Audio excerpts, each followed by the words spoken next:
want to bring you back in studio here in New York. Mike Baker is joining us, host of the President's Daily Brief podcast, former CIA covert operations officer. Betsy McCaughey is with us, a Connecticut gubernatorial candidate and a former New York lieutenant governor. Great to see both of you. Mike, I'd love to start with you if I can. Sure. Just on that report and really what Israel is facing, it is much different than some of the other nations, some of the Gulf nations that were hit by Iran, obviously the United States as well, because Israel not only is facing some strikes from Iran, but also Hezbollah as well in southern Lebanon. Right. Look, but they've baked all of this in, right? Well ahead of this. They knew what to expect, both from retaliation from the Iranians. They knew that they were going to open up another front with Hezbollah, most likely. Although I will say the Lebanese government's actions now towards Hezbollah, that's a significant shift in the region. That. Very important. But so they knew what was coming down the pike from the Iranians. What's interesting is the decrease in missile and drone launches from Iran, right? According to the military, upwards of 90% fewer missile launches just in the past day or so. And same with the drones, a little less percentage. But that is an indication, obviously, that their stockpiles have been depleted, both during the 12-day war of last year and during the initial strikes that they've conducted over the past week or so.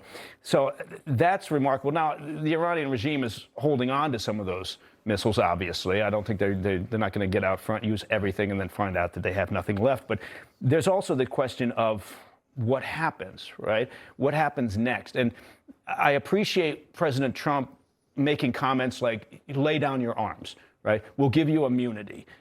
Because the only way this works in terms of an actual change in regime, change in government, rather than a reshuffling of the deck chairs, is an internal breakdown, right? There has to be a massive fracture within the IRGC, within the armed forces, and other elements there that provides top cover for the people to rise up, right? Because you're talking about an unarmed population. You're talking about an obviously brutal regime. They've already come out over the past 24, 48 hours and said, if you come out on the streets, we will kill you. Right. They've been they that said clear. They want Trump's blood, Yes. too. That religious leader came out releasing a statement. And we know, Betsy, no one wants a prolonged conflict. Many Americans, they do not support that on both sides of the aisle. Hegseth said it could be 4 weeks, 6 weeks. We don't know. So, but if as the longer it gets, will support for this conflict wane? Well, it's such an important question because Iran, obviously, although their munitions is being somewhat depleted, their strategy is to try and embroil as many surrounding nations as possible in this conflict. They're attacking all their Middle Eastern neighbors. They went to Cyprus to try to get the UK involved. And Trump said, well, Starmer's no Churchill, right? But eventually the UK would feel that pressure.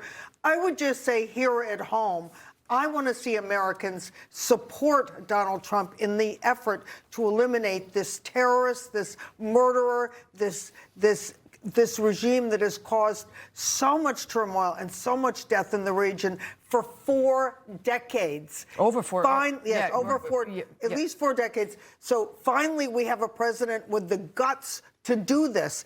Obviously, everything else that's been tried, diplomacy, moderation, they have not worked. Pallets of cash. That's right. Pallets of cash. But I think to Betsy's point, the Iranian strategy of attacking, and now 13, 14 Gulf states and Arab states, the idea was, of course, to get them then to pressure Israel and the U.S. to stop the conflict. It's backfired on them, right? Yes. So it's not necessarily public support for what the U.S. is doing, but quietly, that has unified many of the actors in the region against the Iranian regime. They're further isolated than they were. And so in a sense, that's also a really significant shift in the region. I think that's very important, even though, again, they're not being necessarily public about their support. Right. But will we see their allies? Will we see India? Will we see Turkey, Russia, China come to their defense at some point during this? That's another question I have.